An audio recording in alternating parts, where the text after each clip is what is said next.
लोग पूछते हैं कथा सुनने का फल क्या है। अंतिम बात और सुन लीजिए। एक बालक बड़ा नास्तिक, उसका पिता बड़ा परेशान, महात्मा के पास ले गया। महाराज, हमारा बालक बड़ा नास्तिक है, भगवान नाम तो दूर की बात है, वो भगवान नाम से चिढ़ता है, क्या किया जाए। महात्मा ने कहा परेशान मत हो, हमारे पास लाओ।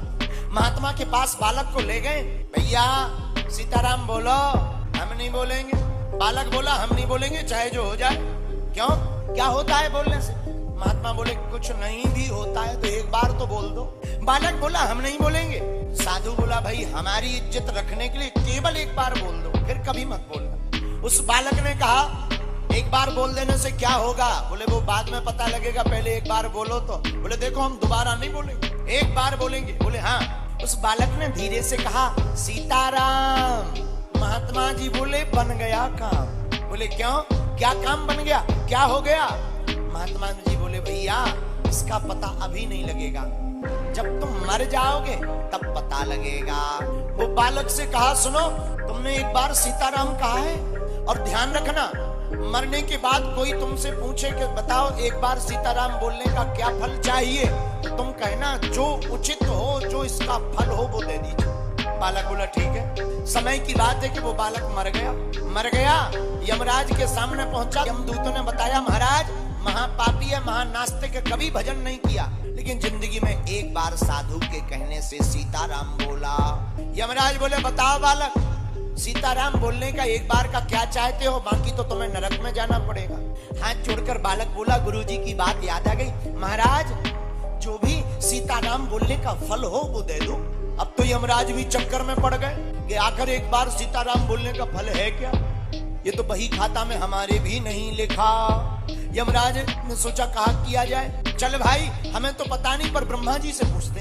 हाथ पकड़कर बालक को ब्रह्मा जी के सामने ले गए। महाराज जी आप विधाता हो, जीव बनाते हो, कृपा करके बताइए एक बार सीताराम बोलने का क्या फल है। ब्रह्मा जी बोले ये तो हमें भी पता नहीं है। क्यों? इस बालक ने एक बार सीताराम बोला है और ये जिद पर अड़ गया कि एक बार सीताराम बोलने का जो फल होता हो वो हमें दीजिए, ये पता नहीं चल रहा फल क्या है। तो ब्रह्मा जी बोले देखो भाई हम भी नहीं जानते इसका फल, लेकिन भगवान शंकर इसका फल जरूर जानते। क्यों? क्योंकि वो दिन ना रात राम राम राम राम कहते रहते हैं। शंकर जी के पास ब्रह्मा जी लेकर गए उस बालक को।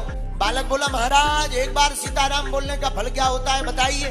शंकर जी बोले क्या लंबी आफत है। तब ब्रह्मा जी ने पूरी कहानी बताई कि ये महानास्तिक है, जिंदगी भर पाप किया, हमेशा झूठ बोला, अत्याचार किया, बस धोखे से एक बार सीताराम कह लिया, उसी बात पे ये अड़ के बैठा है कि एक बार सीताराम बोलने का जो फल होता हो दे दीजिए।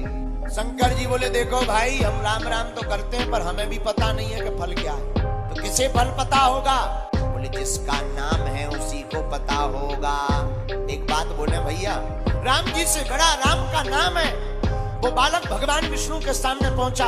यमराज पहुंचे, शंकर जी गए, ब्रह्मा जी गए। ब्रह्मा जी ने पूरी कहानी भगवान विष्णु को बताई। महाराज एक बार सीताराम बोलने का फल क्या होता है इस बालक को दे दीजिए। विष्णु भगवान बोले वैसे तो तराजू पर तौलकर आज तक हमने फल देखा नहीं कि सीताराम एक बार बोलने का फल क्या है, लेकिन एक बात बोले। बोले क्या? बालक एक बार सीताराम बोलने का यही फल है कि व्यक्ति वैकुंठ आने के लिए हजारों साल तपस्या करता है तब वैकुंठ आ पाता है, लेकिन तुमने एक बार धोखे से सीताराम कहा तो तुम ब्रह्मा और भगवान शंकर के साथ वैकुंठ चले आए। इससे बड़ा क्या फल हो सकता? तो स्वामी श्री तुलसीदास जी महाराज कहते हैं कलयुग में केवल भगवान का नाम ही सार है। जो राम नाम का जप करता है, जो राम नाम कहता है, भैया वो धोखे से कहे, जानबूझकर कहे या जबरदस्ती कहे, जैसे जहर को कोई धोखे से पिए, जानबूझकर पिए, पर जहर का काम मारना है, उसी प्रकार जो राम का नाम धोखे से ले, जानबूझकर ले, राम नाम का काम तारना है, ये तार करके ही मानता है।